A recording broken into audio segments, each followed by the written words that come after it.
ये वही दल हैं जिनके राजकुमारों ने ब्रिटेन से लेकर के अमेरिका तक के विश्वविद्यालयों में डिसमेंटलिंग ऑफ ग्लोबल हिंदुत्व के नाम से कार्यक्रम किए। उसमें कहीं डी राजा की बेटी है, राहुल गांधी हैं, तेजस्वी यादव हैं, सीताराम येचुरी खुद खड़े हैं। तो ऐसे लोगों ने, तो ये मैं सीधे कहूँ कि टुकड़े टुकड़े गैंग है। इस गैंग में वो लोग हैं जो जम्मू कश्मीर को भारत के अखंड स्वरूप में देखना पसंद नहीं करते, जो धारा 370 के हिमायती हैं, जो एक देश एक राष्ट्र एक जन एक कानून अर्थात यूसीसी का समर्थन नहीं करते। कहते हैं कि कुरान में नहीं लिखा है, हदीसों में नहीं लिखा है। तो मैं पूछूं कि नसबंदी कराना किस किताब में लिखा है हिंदुओं के? देखिए, शुभ कार्य के लिए, राष्ट्र की एकता और अखंडता की रक्षा के लिए मुहूर्त नहीं देखे जाते, जब अच्छे निर्णय लेने होते हैं तो ले लिए जाते हैं। मोदी को हटाना ही विपक्षी एकता का एकमात्र मकसद है, लेकिन क्या अपने इसी मकसद में 26 दलों की एकता कामयाब हो पाएगी? पटना से बेंगलुरु आने तक पीएम मोदी ने विपक्षी एकता का सुर लय ताल सब बिगाड़ दिया है। आलम यह है कि विपक्षी एकता का इंडिया तो बन गया, लेकिन बिहारी बाबू नीतीश कुमार जरा खफा खफा से नजर आए। नए भारत की मौजूदा नई तस्वीर में 6 महीने बाद लोकतंत्र का चुनाव है और इसी शीतकालीन सत्र से एक देश एक कानून लाई जाने की भी आस है। और ऐसे में मौजूदा स्थिति को देखते हुए मोदी विरोधी और देश विरोधियों पर अखिल भारतीय संत समिति के महामंत्री, गंगा महासभा के महामंत्री और हिंदू बलूच फोरम के कर्ता धर्ता संत समाज से आने वाले स्वामी जितेंद्रानंद सरस्वती ने क्या कुछ कहा, देखिए सिर्फ धर्म ज्ञान पर। नमस्कार, धर्म ज्ञान के दर्शकों का स्वागत है। मैं हूं आपके साथ कविता राणा और आज मेरे साथ मौजूद है एक ऐसी प्रभावशाली शख्सियत जिन्हें हर कोई जानता है। मेरे साथ मौजूद हैं अखिल भारतीय संत समिति के महासचिव और गंगा महासभा के भी महासचिव स्वामी जितेंद्रानंद सरस्वती जी। महाराज जी, आपका सबसे पहले तो स्वागत है। स्वामी जी, सबसे पहले मैं आपसे जानना चाहूँगी, इस वक्त जो देश का माहौल है, धार्मिक नज़रिए से भी मोदी को हटाने के लिए पटना से लेके बेंगलुरु में 26 दल एक साथ, कैसे इन लोगों के दिल मिलेंगे? हाल ही में इस पर आपने टिप्पणी भी की थी। क्या लगता है, मोदी को हटाने के लिए 26 दलों की जो ये महागठबंधन की जो नींव रखी जा रही है, क्या ये सफल होती हुई दिखेगी आपको 6 महीने बाद? नहीं, मैं इसे राजनीतिक नज़रिए से देखता नहीं हूँ। अच्छा। एक धर्माचार्य होने के नाते धर्माचार्य का एक अपना नज़रिया होता है। ये वही दल हैं जिनके राजकुमारों ने ब्रिटेन से लेकर के अमेरिका तक के विश्वविद्यालयों में डिसमेंटलिंग ऑफ ग्लोबल हिंदुत्व के नाम से कार्यक्रम किए। उसमें कहीं डी राजा की बेटी है, राहुल गांधी हैं, तेजस्वी यादव हैं, सीताराम येचुरी खुद खड़े हैं।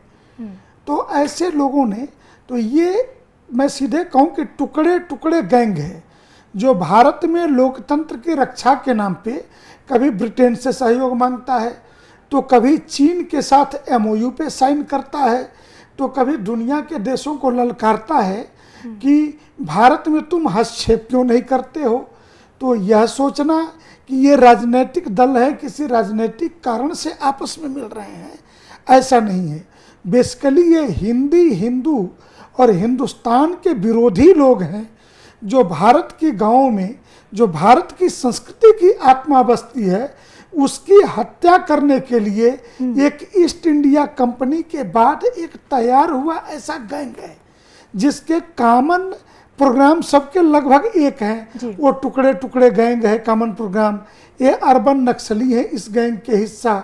इस गैंग में वो लोग हैं जो जम्मू कश्मीर को भारत के अखंड स्वरूप में देखना पसंद नहीं करते, जो धारा 370 के हिमायती हैं, जो एक देश एक राष्ट्र एक जन एक कानून अर्थात यूसीसी का समर्थन नहीं करते। ये सारे ऐसे लोग हैं जिनके लिए मैं सीधे शब्दों में यह कहूँ कि इन्हें लगता है कि यूसीसी की अभी क्या आवश्यकता है, परंतु वही लोग कर्नाटक की सत्ता में आते ही जो धर्मांतरण रोकने का विधेयक था उसको भंग करने के लिए कैबिनेट से प्रस्ताव लाते हैं और गो हत्या की जाए इसके लिए प्रस्ताव लेके आते हैं। तो आप समझ सकते हैं कि ये सबके कॉमन जो प्रोग्राम है वो भारत और भारतीयता के विरुद्ध है। मैं कहूँ कि राष्ट्रद्रोही, भ्रष्ट, परिवार तंत्रवादियों का एक जमावड़ा, इसके अलावा कुछ भी नहीं है। मैं इतने ही रूप में देखता हूँ।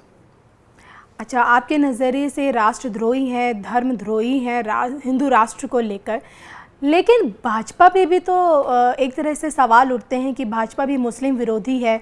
यूसीसी ला के खासकर जो मुस्लिमों की तरफ से, जो ओवैसी से लेके मदनी जैसे लोग इसके ऊपर सवाल उठा रहे हैं, इसका बहिष्कार कर रहे हैं, कह रहे हैं कि यूसीसी को लाने नहीं देंगे, एक देश एक कानून की क्या ज़रूरत है। क्योंकि देखिए, आप संत समाज से आते हैं, हमारे देश के प्रधानमंत्री नरेंद्र मोदी संत सन्यासी, यूपी के मुख्यमंत्री योगी आदित्यनाथ संत समाज से आते हैं। तो इसलिए मैं आपसे जानना चाहती हूँ, एक देश एक कानून क्या हमारे भारत की सबसे बड़ी ज़रूरत है? क्योंकि भारत की विविधता में एकता वाला देश है हमारा भारत, और यहाँ पे देखिए अलग अलग धर्म है, अलग अलग परंपराएं हैं, तो क्या ये मुमकिन है? एकदम मुमकिन है। मैं पूछूं, दुनिया का कोई एक देश मुझे बताइए जिसके यहाँ अलग अलग जातियों के लिए, श्वेतों के लिए, अश्वेतों के लिए अलग अलग कानून हो। रही बात संस्कृति के संरक्षण की, तो संस्कृति हमारी एक है जिसे हम भारतीय संस्कृति कहते हैं जी। रामधारी सिंह दिनकर जी की एक पुस्तक है भारतीय संस्कृति के नाम से।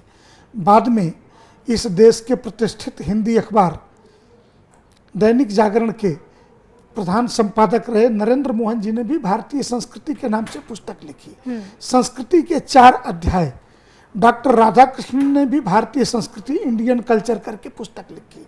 तो इस देश में संस्कृति सिर्फ एक है जिसका नाम है भारतीय संस्कृति। उप संस्कृतियाँ भिन्न भिन्न हैं। तो भारतीय संविधान की विभिन्न धाराओं में और भारत के संविधान के मूल अधिकारों में धर्म स्वतंत्रता का अधिकार हमें प्राप्त है। तो धर्म स्वतंत्रता के अधिकार का यह मतलब नहीं है कि ये देश, अगर वो कहते हैं कुरान से चलेगा, कोई कहे बाइबल से चलेगा, और मैं कहूँ कि स्मृतियों से चलेगा, वेदों से चलेगा, तो क्या कोई देश चल सकेगा? रही बात विविधता की, तो दुनिया में विविधता का सम्मान किया किसने है? पूरे दुनिया में जो पर्सिया मिट गए, पूरे दुनिया में जो भी इस्लाम के छोटे छोटे 73 फिरकों में से जो पूरी दुनिया में मिट गए, मैं कहूँ ISIS ये कुनबा है, इस्लामिक संगठन है, वो तो सिया को मान्यता नहीं देता।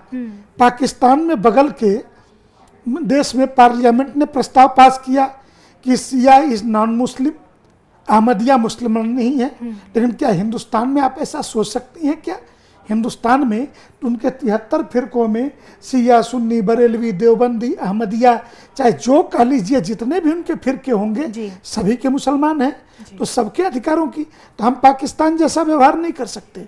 लेकिन हिंदुस्तान में धर्म के नाम पर किसी के उप संस्कृति का अपमान हुआ हो तो आप बताइए।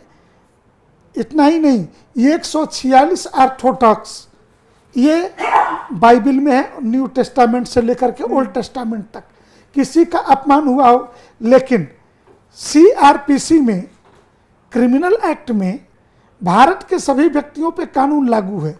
गोवा में हिंदू ईसाई लगभग बराबरी की स्थिति में है। 1968 के आसपास से वहाँ UCC लागू है, तो वहाँ तो कोई दिक्कत नहीं हुई। और पूरे दुनिया में एक तरीके से UCC लागू है, उनके एक संविधान है, एक ही कानून है जो उनके लिए।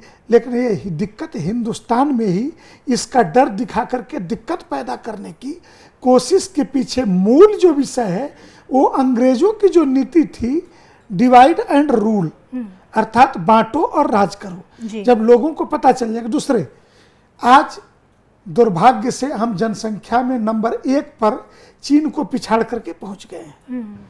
और जनसंख्या के लिए कानून लाते समय मैं कहूं कि नसबंदी कराना, कहते हैं कि कुरान में नहीं लिखा है, हदीसों में नहीं लिखा है, तो मैं पूछूं कि नसबंदी कराना किस किताब में लिखा है हिंदुओं के?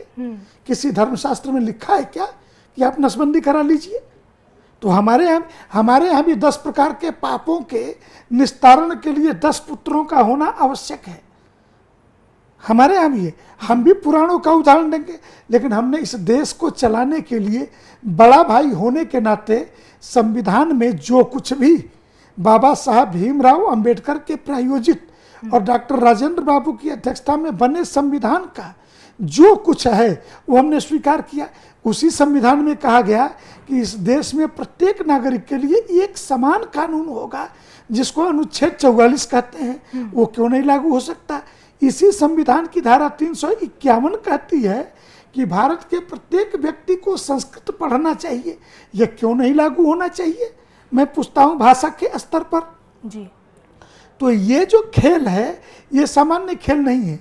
जो लोग यह मानते हैं, राहुल गांधी का एक बयान था इस विषय पर, वो था कि भारत राष्ट्र नहीं है, भारत राज्यों का समूह है। तो मैं पूछूं कि दुनिया में एक बात को लेकर के कोई विवाद नहीं है कि दुनिया का सबसे प्राचीन ग्रंथ है ऋग्वेद। हम लाखों वर्ष प्राचीन मानते हैं जी। लेकिन इतिहास वाम से लेकर दक्षिण तक उसे कम से कम 5000 साल पुराना महाभारत युगीन पहला एक ग्रंथ मानता है ऋग्वेद। ऋग्वेद का एक सूक्त है, वयम राष्ट्रे जागृयाम पुरोहिता, हम राष्ट्र के जागृत पुरोहित हैं।